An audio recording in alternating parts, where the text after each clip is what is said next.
12장. 성도 여러분, 나는 여러분이 성령께서 주시는 선물들에 대해 모르기를 원치 않습니다. 여러분은 이방인으로 있었을 때 말도 못하는 우상의 이끌림을 받았다는 사실을 아실 것입니다. 그러므로 여러분에게 알려드릴 것이 있습니다. 하나님의 성령으로 말하는 사람은 예수님은 저주를 받은 사람이다 라고 말하지 않으며, 성령을 통하지 않고는 예수님은 주님이시다 라고 말할 수 없습니다. 선물은 다양하지만 성령은 같은 성령이십니다. 섬기는 일은 다양하지만 주님은 같은 주님이십니다. 일하는 것은 여러 가지지만 모든 사람 속에서 모든 일을 하시는 분은 같은 하나님이십니다. 성령께서 각 사람에게 나타나신 것은 공동의 이익을 얻게 하려는 것입니다. 어떤 이는 성령으로부터 지혜의 말씀을, 다른 사람은 동일한 성령에게서 지식의 말씀을 받았습니다. 또 어떤 사람은 같은 성령으로부터 믿음을, 다른 사람은 병 고치는 능력을, 다른 사람은 기적을 행할 수 있는 능력을, 또 다른 사람은 예언을, 다른 사람은 영들을 구별할 수 있는 능력을, 또 다른 사람들은 다양한 언어로 말할 수 있는 능력을, 어떤 사람은 그 언어들을 통역할 수 있는 선물을 받았습니다. 이 모든 일은 한 분이신 같은 성령께서 하시는 일입니다. 성령께서는 그분이 원하시는 대로 각 사람에게 이런 것을 나누어 주십니다. 몸은 하나이지만 많은 지체들이 있고, 몸에 지체들이 많이 있지만 한 몸인 것처럼 그리스도도 그와 같습니다.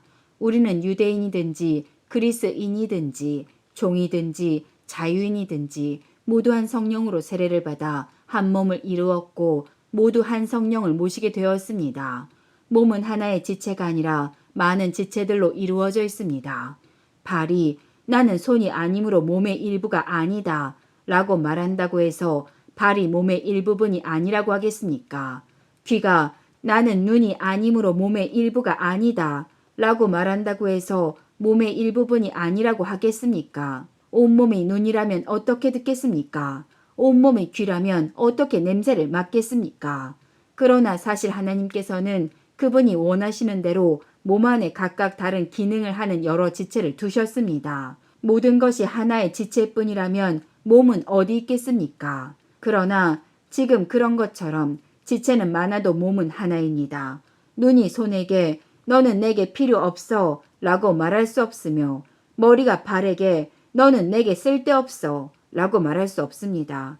이와는 반대로 몸에서 더 약해 보이는 부분이 오히려 요긴하며, 몸에서 고귀하지 못하다고 생각하는 지체를 우리는 더욱 고귀하게 대하고, 볼품없는 부분들을 더 품위 있게 꾸밉니다.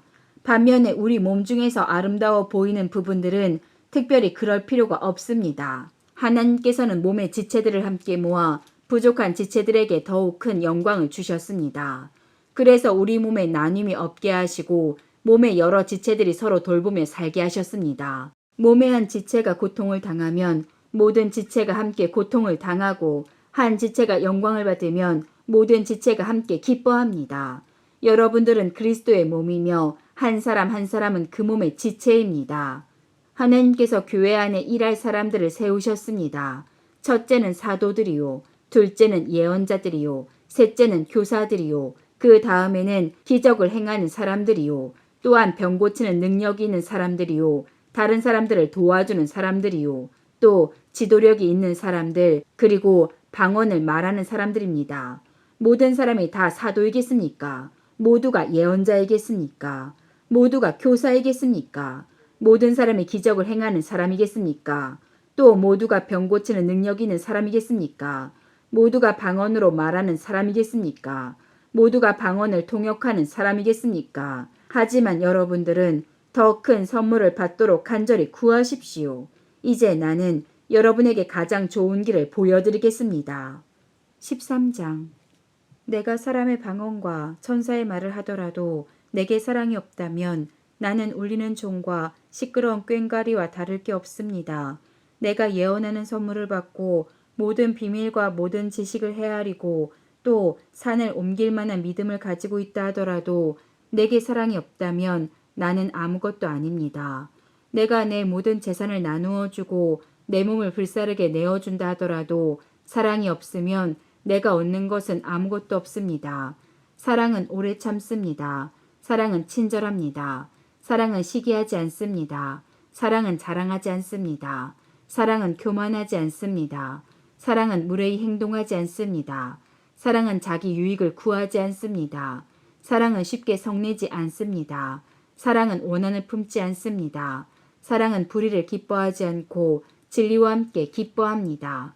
사랑은 모든 것을 덮어주고 모든 것을 믿으며 모든 것을 소망하며 모든 것을 견뎌냅니다. 사랑은 영원합니다. 예언은 있다가도 없고 방언도 있다가 그치며 지식도 있다가 사라질 것입니다. 우리가 지금은 부분적으로 알며 부분적으로 예언하지만 완전한 것이 오면 부분적인 것은 사라지게 될 것이기 때문입니다. 내가 어렸을 때는 말하는 것이 어린아이와 같고 생각하는 것이 어린아이와 같고 깨닫는 것이 어린아이와 같았지만 어른이 되어서는 유치한 것들을 버렸습니다. 지금은 우리가 거울을 통해 보는 것 같이 희미하게 보지만 그때에는 얼굴과 얼굴을 마주 보듯이 보게 될 것입니다. 지금은 우리가 부분적으로 알지만 그때에는 하나님께서 나를 아신 것처럼 완전하게 알게 될 것입니다. 그런즉 믿음, 소망, 사랑 이 세 가지는 항상 있을 것인데 그 중에서 가장 위대한 것은 사랑입니다. 14장 여러분은 사랑을 추구하십시오. 영적인 선물을 간절히 바라되 그 중에서도 특히 예언하기를 구하십시오. 방언을 말하는 사람은 사람에게 말하는 것이 아니라 하나님께 말하기 때문에 그가 하는 말을 알아들을 수 있는 사람이 없습니다. 그 사람은 성령으로 하나님의 비밀들을 말하는 것입니다. 이와는 달리 예언하는 사람은 사람에게 말합니다. 그는 사람에게 덕을 세우며 용기를 북돋우고 위로를 주는 말을 합니다. 방언을 말하는 사람은 자기 자신에게만 덕을 세우지만 예언하는 사람은 교회에 덕을 세웁니다. 나는 여러분 모두가 방언을 말하기를 원하지만 더욱 원하는 것은 예언하는 것입니다. 교회에 덕을 세우기 위해서는 통역하는 사람이 없다면 방언을 말하는 것보다는 예언하는 사람이 더 위대합니다. 성도 여러분, 내가 여러분에게 가서 방언으로 말하고 계시나 지식이나 예언이나 교훈으로 말하지 않는다면 방언으로 말하는 것이 여러분에게 무슨 유익이 되겠습니까? 마찬가지로 필이나 검은고와 같이 생명이 없는 악기가 악보대로 명확하게 구별되는 소리를 내지 않으면 그것이 무엇을 연주하는지 어떻게 알겠습니까? 나팔수가 분명한 소리를 내지 않으면 누가 전투 준비를 할 수 있겠습니까? 이처럼 여러분도 방언으로 알아듣지 못하는 말을 하면 여러분이 말하는 것을 어떻게 알아들을 수 있겠습니까? 그것은 단지 허공에다 대고 말하는 것에 불과합니다. 세상에는 여러 종류의 다양한 소리가 있고 그 어느 것도 의미가 없는 소리는 없습니다. 내가 그 소리의 의미를 이해하지 못하면 나는 그 사람에게 외국인이 되고 그 사람도 내게 외국인이 될 것입니다. 여러분에게 있어서도 마찬가지입니다.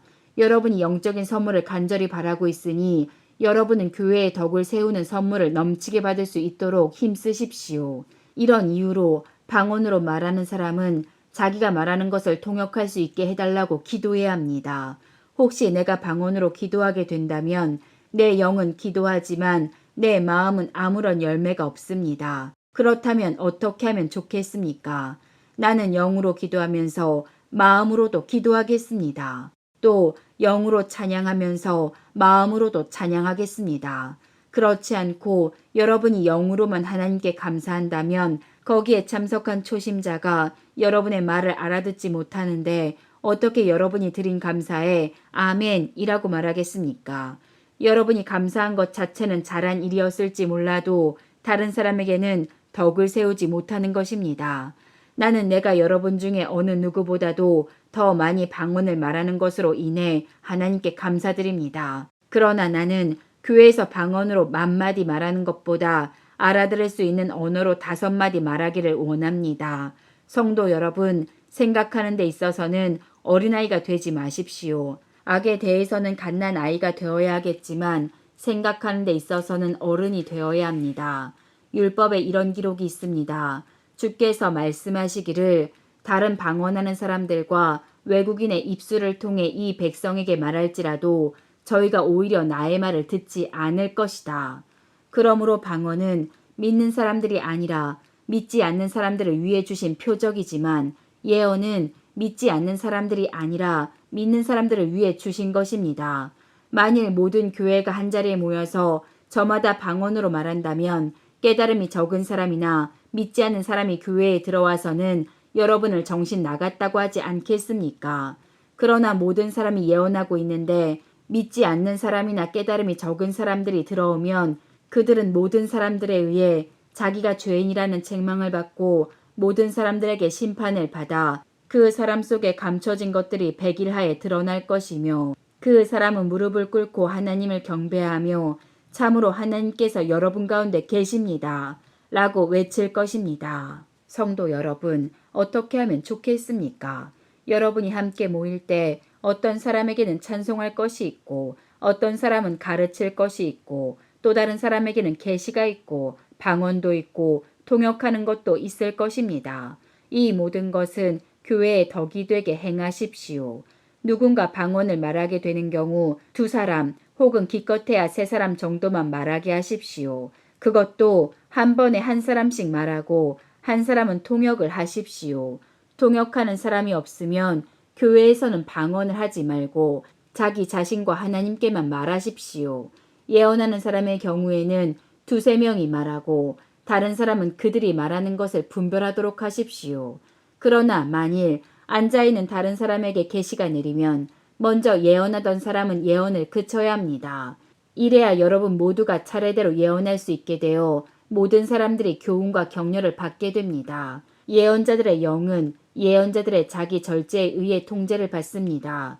하나님은 무질서의 하나님이 아니라 평화의 하나님이십니다. 성도들의 모든 교회에서 그렇게 하듯이 여자는 교회에서 말없이 있어야 합니다. 여자들이 말하는 것은 허락되지 않았습니다. 율법에서 말하듯이 여자들은 복종해야 합니다. 혹시 배우고 싶은 것이 있으면 집에서 자기 남편들에게 물어보십시오. 여자가 교회에서 말하는 것은 여자 자신에게 부끄러운 일입니다. 하나님의 말씀이 여러분에게서 나왔습니까? 아니면 하나님의 말씀이 여러분에게만 내렸습니까? 누구든지 자기를 예언자나 영적인 선물을 받은 자로 생각하는 사람이 있으면 내가 여러분에게 쓴 것이 주님의 계명이라는 것을 명심하십시오. 이러한 사실을 인정하지 않는 사람은 자신도 인정받지 못할 것입니다. 그러므로 나의 성도 여러분, 예언하기를 간절히 바라십시오. 그리고 방언으로 말하는 것을 막지 마십시오. 다만 모든 것을 적당하게 하고 질서 있게 하십시오.